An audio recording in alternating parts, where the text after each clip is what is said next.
뮤트 하겠습니다.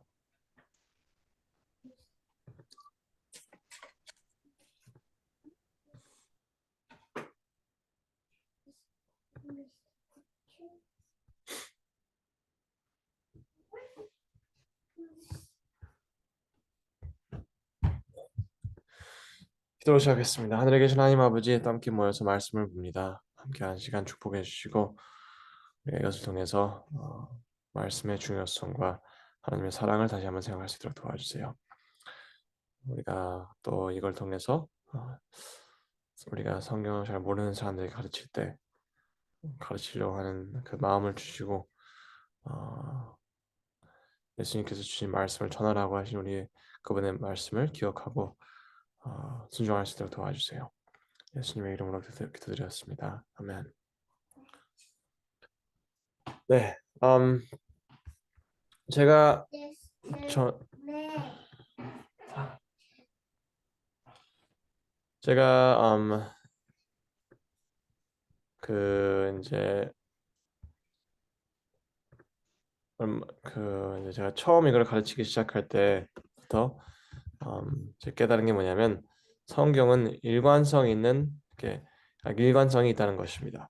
네.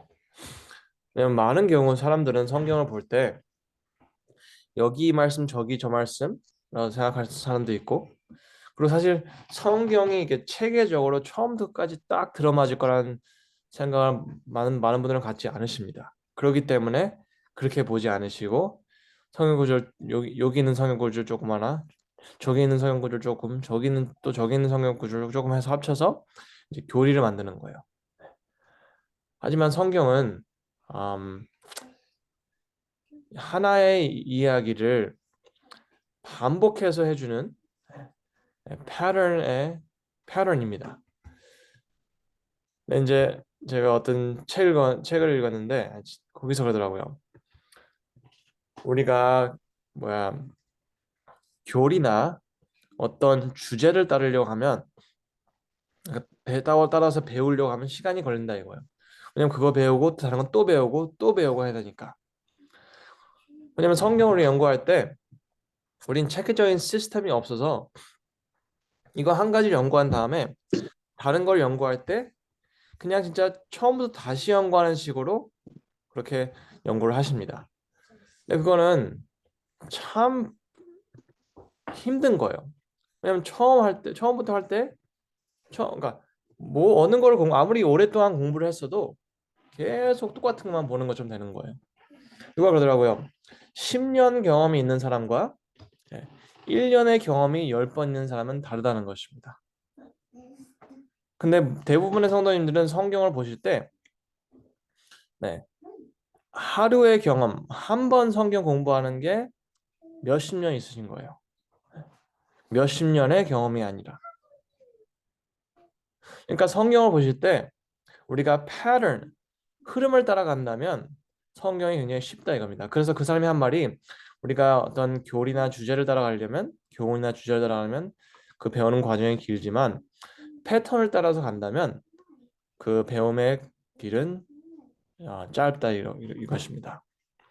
그래서 이제 제가 보여드리고 싶은 거는 이겁니다. 이걸 통해서 여러분들이 나도 성경을 가르칠 수 있겠구나 하는 생각을 갖게 가졌으면 하는 것입니다. 여기 성경에 이 패턴이 있는데요. 이 섬세한 서론, 요약, 최악의 위기, 구원의 기회, 그 결과라는 것입니다. 그러면 이 패턴이 성경의 복음이 무엇인지 정확하게 알려주는 것입니다. 성경의 모든 거는 이걸 안에 들어간다는 것입니다. 네.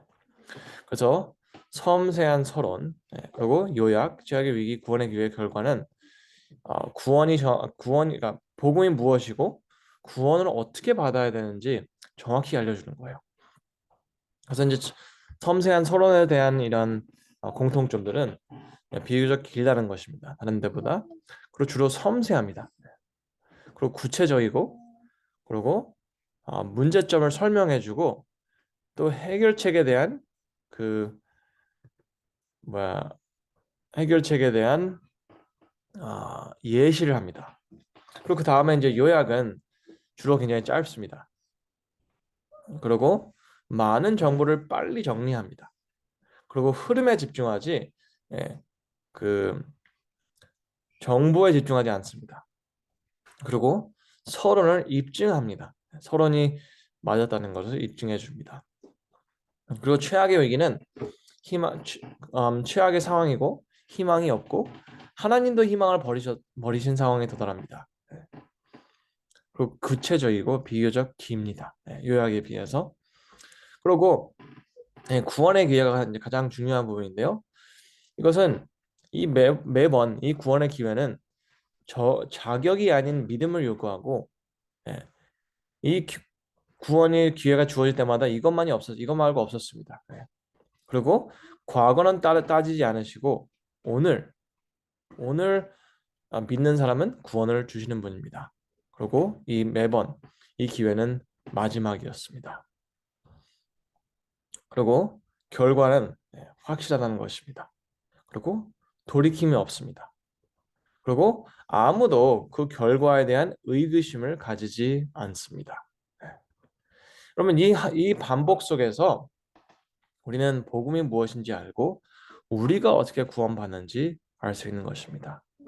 왜냐하면 성경 분명히 말했지만 제가 말라기 말라기 3장 6절입니다. 우리는 구원을 뭐 우리가 노력해서 얻는 것처럼 약간 착각할 때가 있어요. 그래서 열심히 신앙생활 하시죠. 하지만 우리의 구원의 이유는 나 여호와는 변하지 아니하노니 그러므로 야곱의 자손들아 너희가 소멸되지 아니하느니라. 여러분 우리가 구원받을 수 있는 이유는 예, 우리를 그냥 좋게 봐주시기가 아니고 우리가 올바른 교회 다녀서가 아니고 우리가 뭐 다른 사람도 다른 걸 뭐 해서가 아니고 그분이 변하지 않으시기 때문에 구원받으시다는 것입니다. 그러면 우리는 이 말씀이 맞다면 말라기 3장 6절에 맞다면 우리는 변하지 않은 모습을 보는 것이 우리가 성경과 관계에서 가장 먼저 그리고 가장 중요하게 해야 하는 것입니다. 왜냐하면 거기서 구원이 있잖아요. 근데 그걸 모른다면 우리는 아무런 많은 지식을 얻었다고 해도 별로 도움이 안 되는 것입니다. 창세기 1장 여기 있습니다. 창세기 1장부터 9장이 성경의 청사진인데 그 창세기 1장부터 9장을 장절없이 보다가 이거를 깨닫게 됐습니다. 그냥 제가 뭐 이거를 찾으려고 한 게 아니고 그냥 창세기 1장부터 9장을 딱 장절없이 읽는데 갑자기 이 흐름이 보인 거예요. 그러고 나서 제가 성경을 전체를 이렇게 앉아서 이렇게 한 5분, 10분 정도 앉아서 생각을 하는데 모든 게 들어맞는 거예요. 그리고 제가 다시 한번 읽어보니까 맞고 여기 이제 창세기 이제 1장 4장에 여기 창세기 1장부터 4장에 그 굉장히 어떻게 보면 비교적으로 길고 섬세한 설명을 줍니다. 창조 7일, 그리고 타락 하루 정도, 가인의 살인 하루 정도 걸리고 총 다 합쳐서 뭐 9일부터 10일 정도 안에 사건들을 다루는 것입니다. 4장을 삼습니다. 1장, 2장, 3장, 4장을 소모를 해요. 그리고 여기서는 창조 과정에 대한 섬세한 설명, 인류의 타락에 대한 섬세한 설명해 주시고 죄에 대한 결과와 해결책을 설명해 줍니다.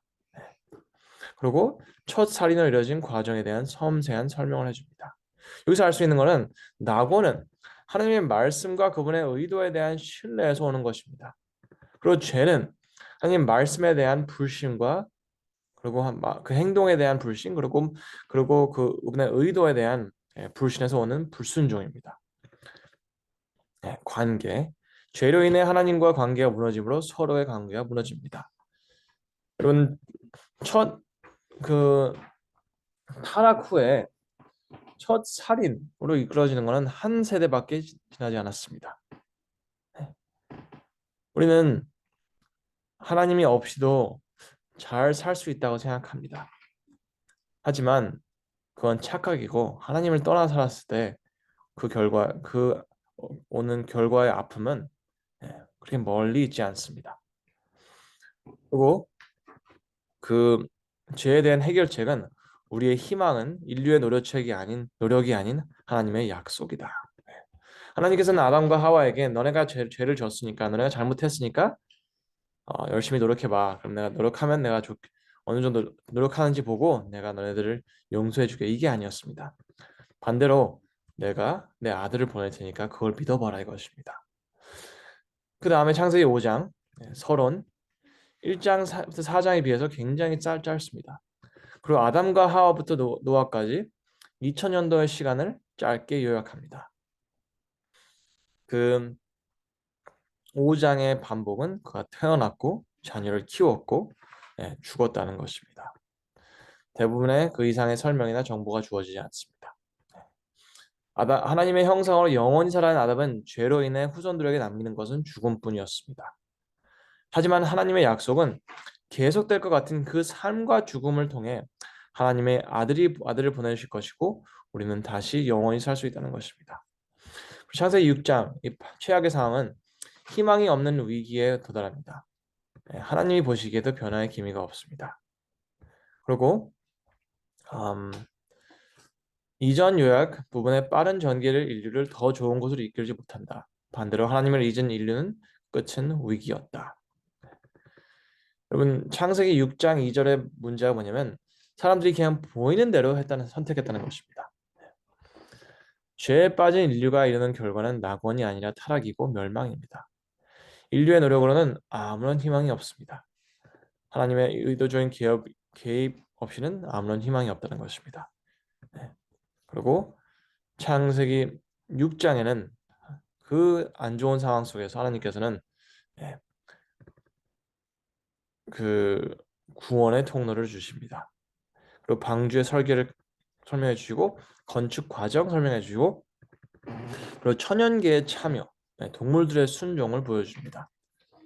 그리고 방주만이 유일한 구원이었고 믿음만이 유일한 조건이었고 믿음은 방주를 타는 것이었습니다. 방주를 타지 않고는 구원이 없습니다. 하나님의 말씀에 대한 인간의 태도는 성경 역사의 모든 위기의 중심에 서 있습니다. 먼저 세상이 타락했다는 하나님의 말씀을 믿는다면 홍수의 정당성을 받아들였을 것이고 방주에 탔을 것입니다.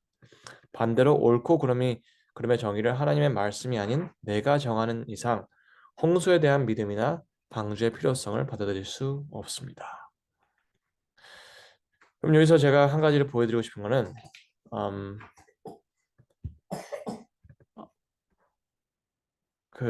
이제 우리가 그 우리는 뭐랄까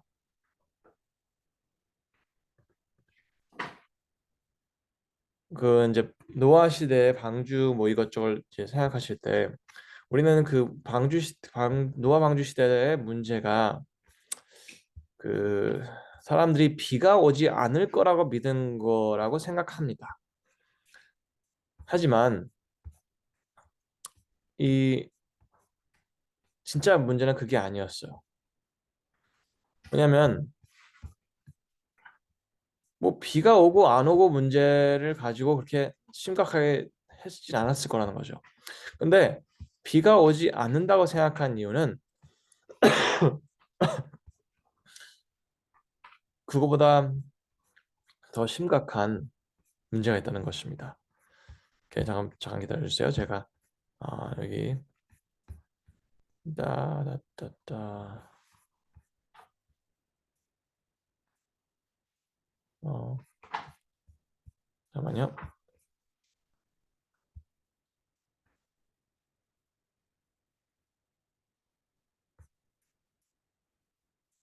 잠깐만요. 죄송합니다. 이걸 미리 찾아놨어야 되는데 안 찾았네요. 어딨지? 아,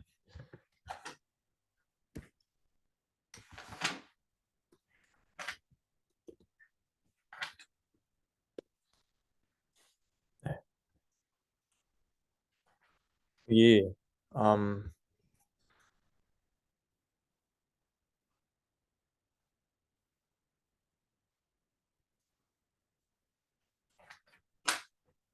여기서 우리가 음, 제가 두 가지 이야기를 보여드릴게요. 음, 그 시대 사람들과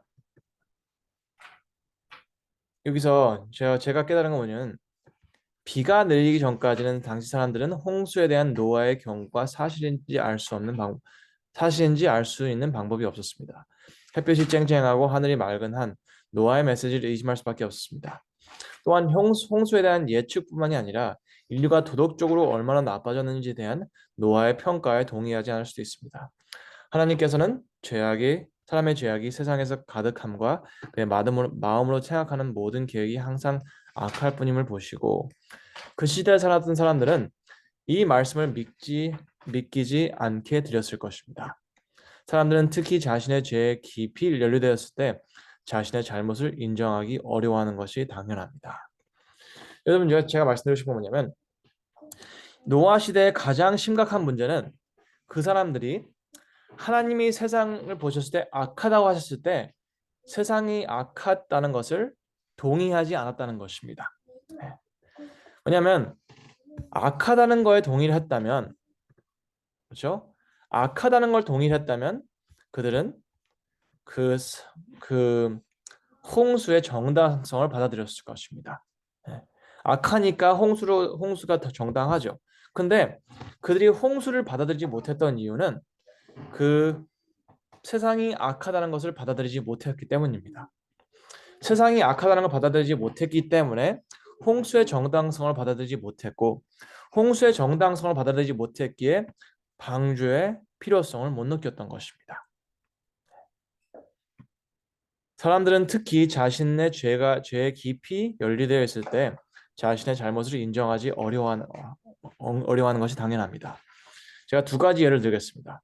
최근에 예를 들어 이 부분을 설명하기 위해 악명 높은 은행 강도이자 살인자인 프랜시스 투건 크라울리라는 이야기를 해보겠습니다. 그는 전과가 많은 정말 흉악한 범죄자였습니다. 하지만 그는 잔인한 범행을 저지르는 와중에도 자신에 대해서는 긍정적인 시각을 가지고 있었습니다. 그는 경찰과 총격전을 벌이던 중 항복하기 전에 편지를 썼습니다. 이 편지를 읽는 누구에게 나의 외투 속에는 지친 마음이 있지만 누구에게도 해를 끼치지 않을 착한 마음입니다. 라고 썼습니다. 그는 처형당하기 전에 이것이 바로 내가 자신을 방어한 대가라고 말했습니다. 하지만 역사를 살펴볼 때 크라울리의 자기 평가는 그와 같은 범죄者사이에서 그리 드문 일이 아니었다는 것을 밝혀줍니다. 제가 이번에 어떤 문장을 보고 이 글귀를 쓴 사람이 누구인지 알아보시기 바랍니다. 나는 내 인생의 최고의 시절을 사람들에게 가벼운 즐거움을 주고 즐거운 시간을 보내도록 도와줬지만 내가 얻는 것은 오직 학대, 쫓기는 자의 존재뿐이다. 여러분, 이 말을 남긴 사람은 다름이 아닌 공공의 적 1호로 악명을 떨치며 수많은 사람들을 죽인 알카포네 자신이었습니다. 흥미롭게도 그는 자신을 허술한 사법 제도의 희생자라고 믿었습니다. 정작 자신의 범죄 행위에 대해서는 깨닫지 못했던 것입니다. 마찬가지로 노아 시대에도 자신의 사악함을 눈에 먼 사람들은 하나님의 정의의 행위로 홍수를 보내신다는 생각을 할 수 없었을 것입니다. 그들에게 그러한 재앙적인 심판은 터무니없고 부당한 것으로 보였습니다. 그들은 노아의 경고를 비웃으며 노아를 광대망상증 환자로 관주했습니다. 그들이 보기에 당시 상황은 그렇게 극단적인 하나님의 개입을 필요로 하지 않았습니다. 그들의 회의적인 태도에도 불구하고 하나님의 말씀은 여전히 유효했습니다. 네. 우리도 마찬가지 심각한 상황에 놓여 있습니다. 우리도 우리의 죄의 심각성을 깨닫지 못하기에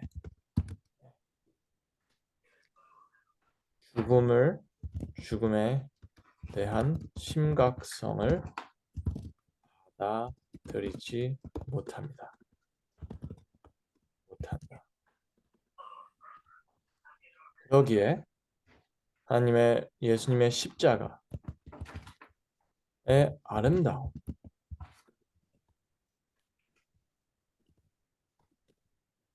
깨닫지 못한다. 그럼 여러분 우리의 삶의 가장 심각한 문제 이것입니다. 네. 솔로몬도 얘기했어요. 네.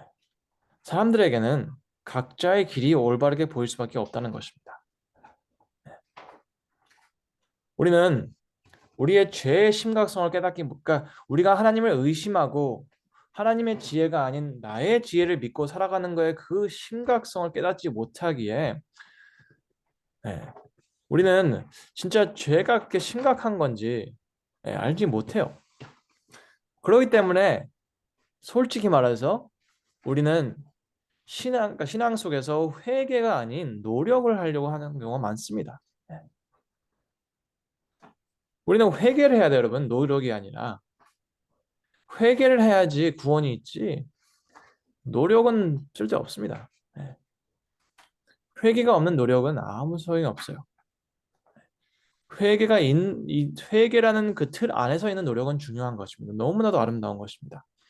하지만 회개가 없는 노력은 죽음으로 이끕니다. 그래서 결과가 있습니다. 하나님의 세상에 대한 타락에 대한 하나님의 정의를 받아들이고 홍수의 정당성을 받아들인 사람들은 방주를 탔고 구원을 얻었습니다. 그들은 하나님이 준비하신 새로운 세상을 경험하게 됩니다. 하지만 반대로 옳고 그름을 내가 정하려고 한 사람들은 세상의 타락을 받아들이지 못하고 홍수의 정당성을 이해하지 못했기에 방주의 필요성을 깨닫지 못했습니다. 그들의 선택은 멸망을 불러왔습니다. 위기 끝의 결과는 개인의 선택에 달려 있습니다. 방주에 탄 사람들은 구원을 받았다. 방주에 타지 않은 사람들은 멸망했다는 것입니다. 여러분, 위기는 우리를 선택할 수 있는 기회를 주는 것입니다.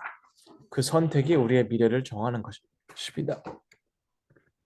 구원의 논리는 방주를 주심에도 인류가 멸망을 당할 이유는 그들의 죄악 때문이 아니었습니다. 누구나 노아의 말과 행동들을 통해 위기의 심각성을 깨닫고 방주에 탔다면 그의 과거의 행실과 상관없이 구원을 받았을 것입니다. 방주를 통한 구원은 선행을 요구하거나 삶의 변화를 조건을 삼지 않습니다. 하나님께서 이렇게 아름다운 구원의 기회를 주신 이상 자신의 죄 때문에 구원을 받지 못한 사람은 하나도 없을 것입니다. 그분을 믿는 자마다 구원을 하십니다. 그럼 우리는 제대로 모두를 잘못 이해하고 있는 게 뭐냐면 우리는 이 엄마가 첫째 이걸 첫 우리는 우리가 뭐 죄인이기 때문에 구원을 못 받는 걸로 착각하고 살아가시는 분들이 너무 많습니다. 하지만 우리 모두 죄인입니다. 우리 모두 죄인이기에 예수님의 십자가가 있는 한 죄는 멸망의 이유가 되지 않습니다. 제가 정확하게 알 수 있는 건 우리가 멸망하는 건 우리가 이제 죽을 수밖에 없는 것은 죄입니다. 죽을 수밖에 없었던 이유. 하지만 그것은 예수님의 십자가로 인해 지불하신 값입니다. 그래서 여러분 생각해 보세요. 하나님께서 죄인과 의인 이게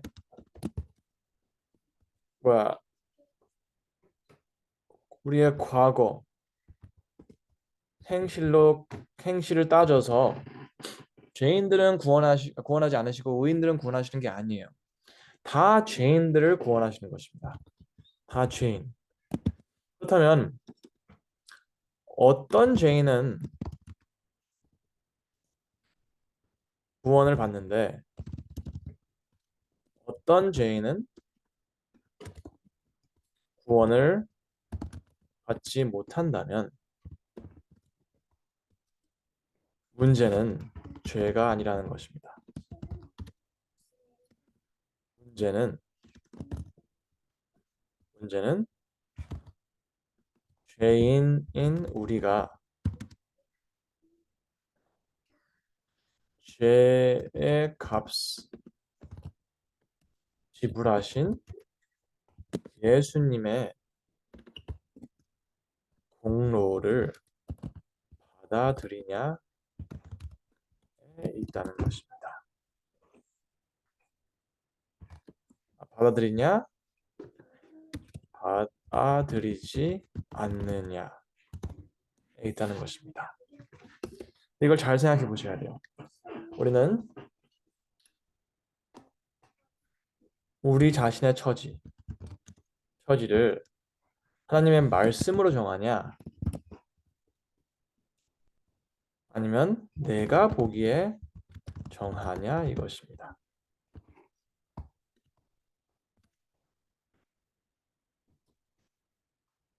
여러분, 우리의 처지를, 우리의 상황을 말씀으로 정하지 않는 사람에게는 구원이 있을 수 없습니다. 여러분, 제가 그래서 제발 성경을 읽으라고 부탁을 드리는 것입니다. 왜냐하면 성도님들 그리고 우리의 자녀들이 성경을 읽지 않으면 성경에 우리에게 말씀을 하도록 기회를 주지 않는다면 우리는 우리의 상황을 이해할 수가 없어요. 불가능이에요. 그리고 우리의 상황을 이해할 수 없는 사람들은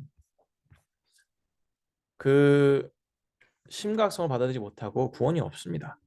여러분, 제가 시간상 다 설명하지 못하는데 섬세한 서론, 이게 섬세한 서론과 요약과 최악의 구원의 결과가 다 들어맞는 거예요. 그러니까 여러분들이 이걸 나누실 때는 하나 설명해 주시면 돼요. 그냥 그래서 그 구원의, 그러니까 이걸 그 패턴의 부분과 쭉 밑에 보여주시고, 그리고 그 다음에 결과 보여주시고 하면서 하시면 되는 거예요. 그래서 성경의 모든 부분이 이 틀 안에 들어간다는 것입니다. 그러면 여기서 우리는 하나님의 신실하심을 보게 돼요. 제가 영어로는 정확히 뭐지? 영어로 consistency, 일관성. 하나님의 일관성을 보게 됩니다. 일관성에서 볼 수 있는 것은 그분이 변하지 않는다는 걸 본다는 거예요. 근데 그분이 변하지 않는다는 것은 우리 마음속에 무엇을 주냐면 안정감을 줍니다. 여러분, 그 바울이 쓴 그 성경 책 중에서 이 peace라는 말이 나와요. peace. 평화입니다. 평화. 그러면 근데 이게 peace, 근데 그냥 peace 아니고 peace with God예요. 하나님과 사이에 평화가 있다는 것입니다. 하나님과 우리와의 관계의 평화는 여러분 우리가 노력해서 오는 것이 아닙니다. 하나님과의 평화는 하나님께서 주시는 진정한 평화는 마음의 안정은 그분께서 변하지 않으신다는 확신 속에만이 있을 수 있는 것입니다. 우리는 신앙생활을 하면서 모든 건 다 가지려고 노력합니다. 그 중에 하나가 평화도 그 중에 하나입니다. 하지만 문제는 우리는 그 평화를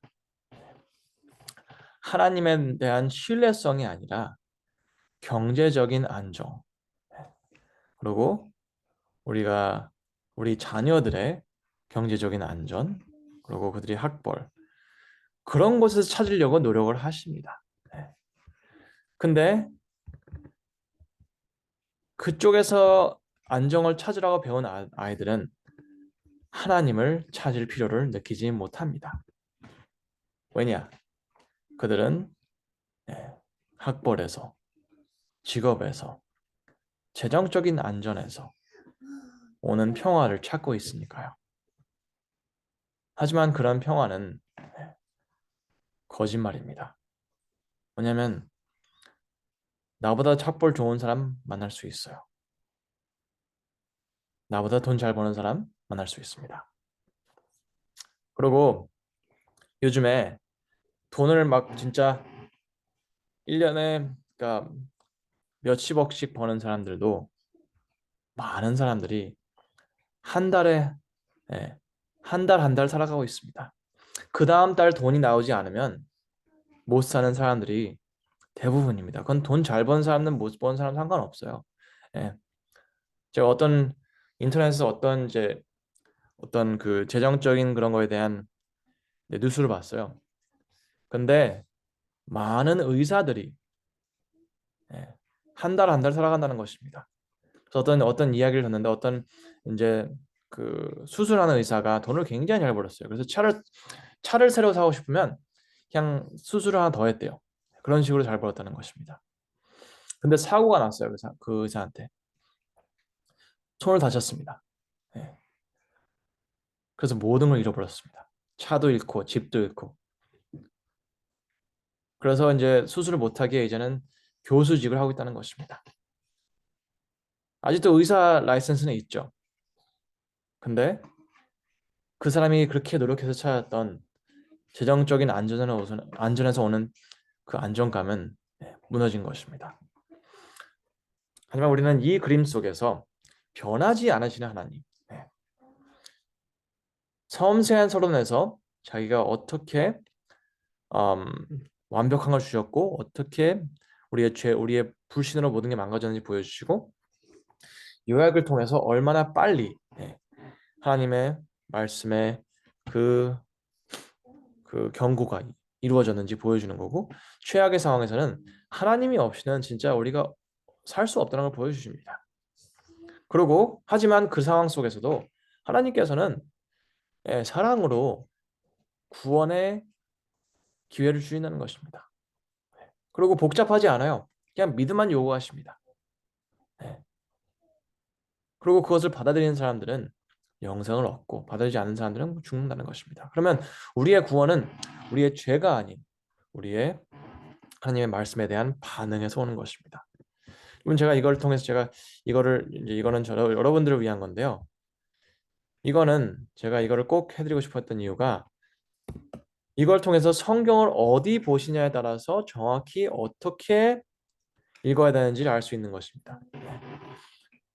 여러분들이 창세기 1장부터 4장이나 사무엘상하 그리고 열왕기상하 11장까지나 모세오경나 복음서들을 읽고 계신다면 이것은 서론이기에 여러분은 이 입력에 집중을 하셔야 돼요. 이해하려고 하시기 전보다 입력, 오케이?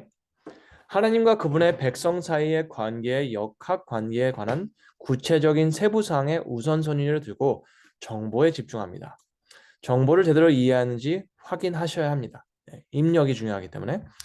왜냐하면 이 부분에선 성경의 다음 부분들을 이해하는 즉 하나의 이야기를 이해하기 위해 우리가 파악해야 할 핵심 쟁점과 개념이 들어있기 때문입니다. 그리고 이걸 제가 말씀드린 대로 입력에 집중하신다면 이 부분은 성경의 나머지 부분을 이해하는 데 필요한 모든 필수 정보와 핵심 정보를 얻게 될 것입니다. 그래서 모세오경이 중요한 거예요. 그리고 그 다음에 요약 부분으로 오시면 흐름을 따라가셔야 합니다. 흥미로운 내용이나 이해하기 어려운 질문으로 주의를 돌리지 마세요. 대신 서론에서 시작되는 사건의 진행과 주제에 집중하세요. 흐름을 따라가셔야 합니다. 우리는 많은 경우 성경을 읽다가 쓸데없는 궁금증으로 빠져버립니다. 그래서 그거를 이해하면 뭔가 굉장을 얻을 것처럼 그렇게 해요.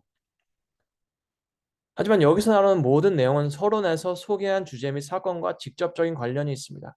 또한 위기와 재난의 무대를 마련하기도 합니다. 이 패턴의 두 단계 사이의 연관성을 간과하는 것이 중요합니다. 여러분, 우리는 이 요약 부분을 제대로 이해하셔야지 왜 어떻게 서론과 위기가 이어지는지 알 수 있는 거예요. 그래서 우선순위를 정하고 핵심 요소에 집중할 수 있습니다.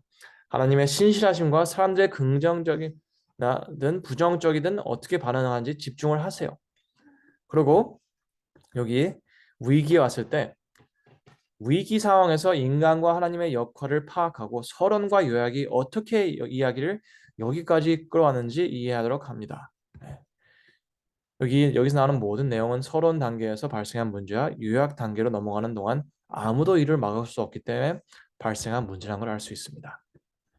위기의 핵심은 내용을 쉽게 파악할 수 있습니다. 죄는 처음에 어떻게 보였든 간에 항상 죽음으로 이어지는 것입니다. 네.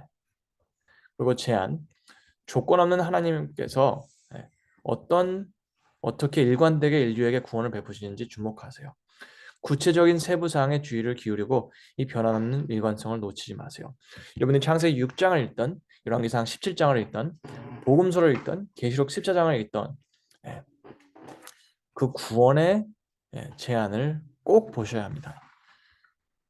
성경의 가장 중요한 가르침은 하나님이 우리를 사랑하시며 현재 상황이 어떻게 보이든 느껴지는 상관없이 그분은 우리를 변함없이 대한다는 것입니다. 여러분 이것들은 진짜 너무 중요한, 너무 단순하고 중요한 것입니다. 근데 우리는 성경을 너무 복잡하게 보세요. 근데 너무 단순한데. 왜냐하면 우리는 많은 경우 쓸데없는 부분에서 그러니까 뭐 쓸데없다는 부분, 그러니까 성경에 쓸데없는 부분 없죠. 내가 말을 잘못했습니다. 네. 근데 우리는 각자 부분에 맞는 태도를 갖춰야 돼요. 네. 서로는 그냥 정보 입력을 해야 되고 그러면 입력을 하다 보면 정리가 되고 네. 그 정리가 되는 속에서 요약을 이해하게 되고 그러면 위기를 이해하게 되는 것입니다. 그러면 그걸 우리가 앞부분 서론 요약 위기를 제대로 이해를 해야지 제안을 제대로 이해할 수 있고 그거에 대한 올바른 반응을 할 수 있는 거예요. 그래야지 우리는 올바른 결과를 경험할 수 있습니다. 하지만 우리는 많은 경우 네, 많은 경우 앞부분을 이해하지 못하기에 서론을 이해하지 못하기에 요약 부분에서도 이게 요약 부분을 굉장히 힘들어합니다. 제가 예를 들자면 족보입니다. 족보를 굉장히 힘들어하시죠. 족보가 요약입니다, 여러분. 예. 서론을 제대로 이해하지 못했다는 가장 명확한 증거가 족보를 힘들어한다는 것입니다. 그리고 우리는 앞부분을 이해 못하기에 위기를 이해하지 못합니다. 우리의 상황을 이해를 못해요. 그리고 그러기에 우리는 구원받았다고 하지만 하나님을 믿는다고 하지만 우리는 그분의 제안을 이해를 못해요. 왜 우리가 그 제안에 대해서 어떻게 해야 될지를 도저히 이해하지 못한다는 것입니다. 참 안타까운 거예요, 여러분. 너무나도 아름다운 제안을 우리는 싸구려로 만들어 놨습니다. 예수님의 십자가를 우리는 그냥 진짜 아무렇지 않게 생각하든지 대부분의 사람들은 아무렇지 않게 생각하죠. 그리고 반대는 어떤 사람들은 쓸데없이 이게 쓸데없이 뭐랄까 분해하고 분석하고 뭐 예수님의 예수님의 그 본성이 뭐랄까 뭐 아담의 타락 전이냐 후냐 이런 거 따지고 있는 것입니다. 아무것도 모르는 사람들이에요. 하나님에 대한 일관성에 집중하는 것이 아니라 하나님의 신실하심에 집중하는 것이 아니라 예수님께서 얼마나 나 같은 죄인이냐 그걸 따지고 있는 거예요. 근데 거기서는 여러분 우리는 거기서 일관성을 찾을 수가 없어요. 일관성을 찾을 수 없는 가르침은 성경과 맞지 않는 것입니다. 아무리 좋게 들려도. 하지만 우리는 일관성에서 하나님을 만나야 되고 그분의 사랑을 경험해야 합니다. 우리는 여러분 생각해 보세요. 여러분 중요한 거는 우리는 이 결과에 참여해야 돼요. 그렇죠? 우리는 하늘나라 가야 돼요. 우리는 구원을 받아야 합니다. 근데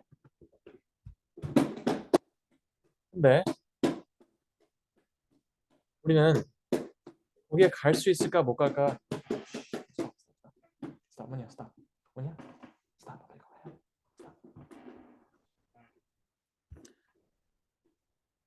우리는 진짜 우리가 구원을 받을까 못 받을까 확신하지 못합니다. 결과를 확신하지 못해요. 왜냐? 이 앞부분을 제대로 이해를 못하니까요. 근데 이해하는 건 일관성이고 일관성을 보여주는 패턴입니다. 그래서 이거를 꼭 아셔야 되고 이걸 꼭 가르치셔야 합니다, 여러분. 제 바람은 여러분들이 저와 계속해서 이걸 하시는 것이 아니고 가르치시는 것입니다. 여러분들이 이거 가르치지 않으시면 모르십니다. 그건 약속드릴 수 있습니다. 여러분 우리는 제가 말씀드리지만 지식에서 구원이 오는 게 아니에요. 우리는 이것을 우리 거가 될 때 구원이 오는 것입니다. 그래야지 믿을 수 있으니까. 그래서 그리고 제가 또 말씀드리고 싶은 거는 여러분 가르치고 안 가르치고는 이것은 우리가 정하는 것이 아닙니다. 왜냐면 우리는 다른 거 다 맨날 가르치면 살아요. 우리가 뭐 집을 팔든 차를 팔던 뭐 레스토랑을 하든 뭐를 하든 상관없이 무언가는 가르치고 있습니다. 무언가를 위해 설득을 하고 있어요. 근데 갑자기 와서 성경은 뭘 가르치겠다는 것은 설득하지 못하겠다는 것은 우리가 믿지 못하겠다는 것입니다. 그리고 가르칠 가치 우리가 어색하면서까지 가르칠 가치가 없다고 느껴지는 것입니다. 그거는 하나님께 할 말이 아닙니다. 제발 깊이 생각하시고 우리가 이 그림 속에서 하나님의 일관성을 발견하시고 여러분들도 다른 분들에게 나누시는 분들이 되셨으면 합니다. 감사합니다.